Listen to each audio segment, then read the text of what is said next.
Então, será que eu vou entender Eita. a música deles? Então, fica assim, linguagem é universal? Não sei. Então, se você está num lugar onde se fala a mesma linguagem, que é o caso do Ocidente, beleza, mas se for expandir para o planeta Terra, eu não sei se essa coisa funciona. Mas é legal que você deu essa resposta que, né, gerou essa curiosidade até. Muito legal mesmo. O pessoal da técnica aí quer ler um pouquinho dos comentários?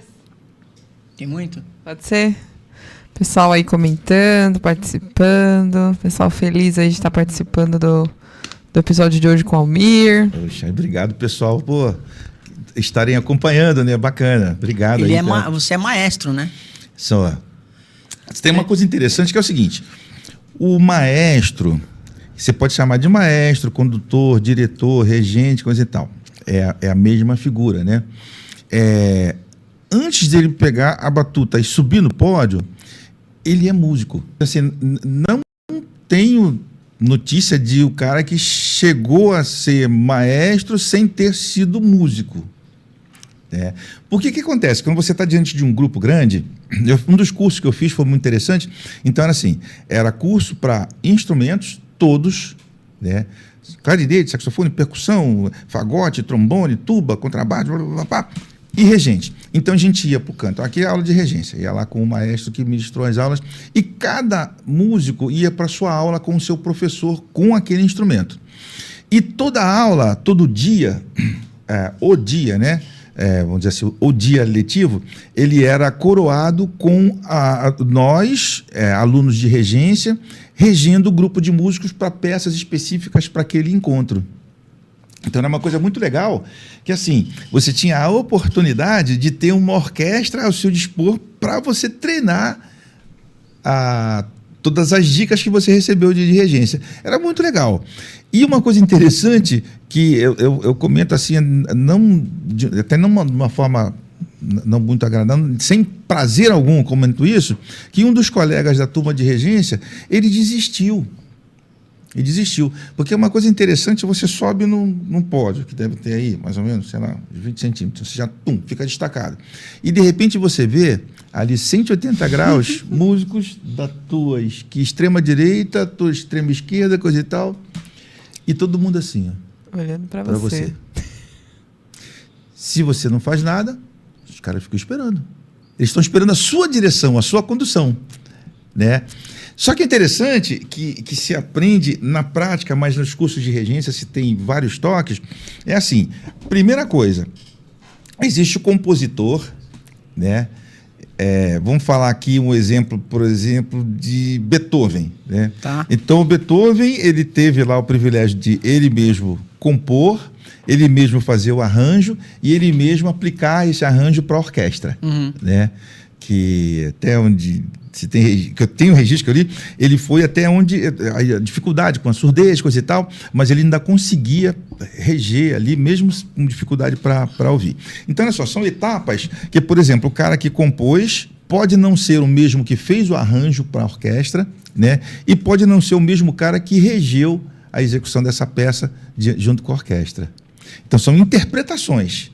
E aí o regente, que está lá na ponta, já na ponta da execução, ele tem que estar preparado para entender o que é cada instrumento, às vezes até entendendo o que é cada músico, porque se você pensar, por exemplo, aqui na banda São Sebastião, 38 músicos, é um número grande.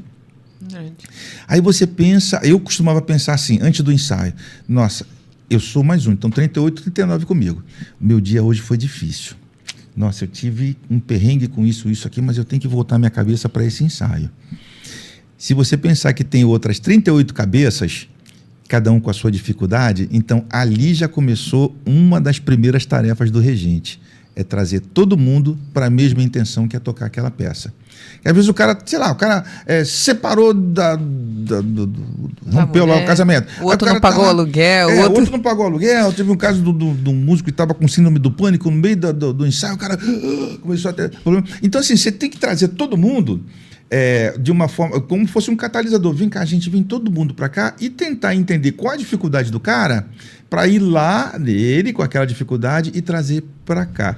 Isso dá muito trabalho. Só que é o seguinte, Isso aí é o começo do trabalho. E você precisa fazer isso aí de forma que você transmita para os seus músicos qual a sua interpretação daquela peça.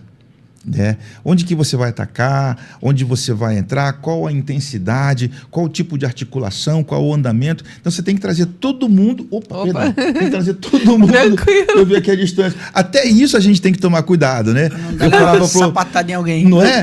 Eu falava para o pessoal, gente, eu acho que se eu abrir os meus braços, mais a batuta, isso passa de 2,20 metros.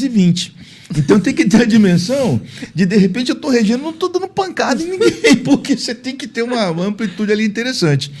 E aí, o que acontece? O regente, ele é um intérprete. Ele é um intérprete daquela peça que ele teve que estudar antes de passar o ensaio com os músicos. E a coisa tem que sair. Tá. Tem que sair. Eu gosto bastante desse tipo de música, é uma coisa que me encanta, prende a minha atenção, conversa muito assim comigo, eu fico em êxtase mesmo quando eu escuto observar tantos instrumentos se conectando e executando de forma metódica as suas notas e tudo aquilo junto faz aquela coisa maravilhosa, né? Eu assisti algumas orquestras já tocando, uma foi a de Belo Horizonte, tivemos o prazer de assistir com a minha família, meus filhos também gostam bastante. Mas, assim, eu vejo o maestro executando e, como você falou, se ele não fizer nenhum gesto, tudo fica muito parado. Tudo se inicia quando ele pede para todo mundo levantar, né? Ou alguns que podem levantar, outros tocam sentado. E cada gestinho da batuta e cada olhar e cada gesto com a mão realmente faz com que o instrumentista execute parte daquilo, ou ele já executa de forma natural e ele só muda o contexto de acordo com cada comando. O que realmente cada comando daquele da varinha, que é a batuta... Ou é só cena pra gente ficar impressionado. O cara né? Fala, nossa, de vez em quando ele faz aquele corte assim, depois ele faz assim, depois ele olha pro cara e ele fala pro cara parar e não sei o quê.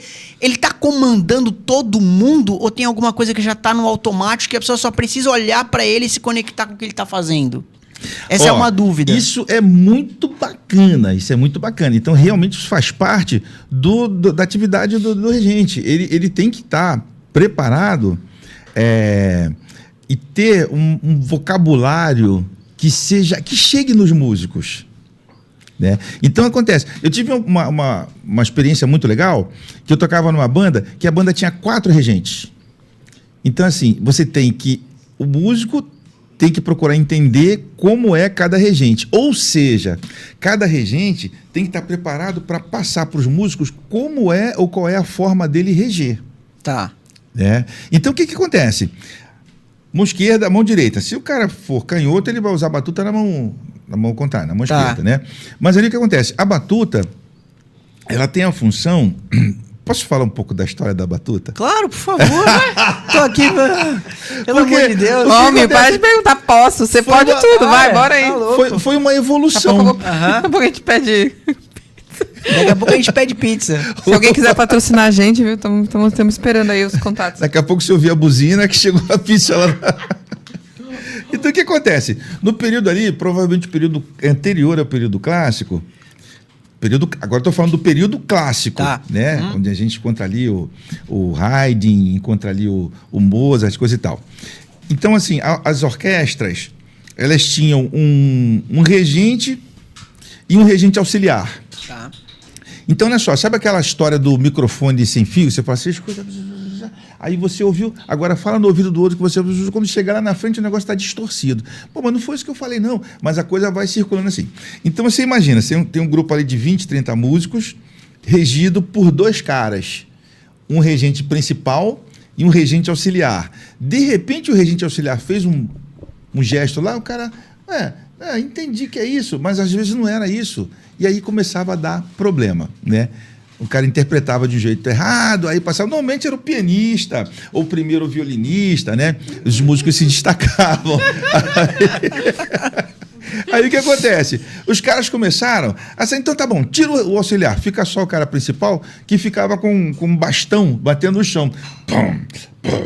Batendo lá para marcar a pulsação. Devia ser um saco, né? Nossa. Porque imagina, né? Aqui, ó, aí eu tô aqui conversando com vocês, né? Tá ouvindo aqui? Lógico. Imagina 10 minutos você ouvindo esse negócio aqui. Deus Não dá, né? Desiste. Aí, o camarada... Pra marcar o tempo isso, né? Para marcar o tempo, a pulsação, o andamento, aquela coisa toda.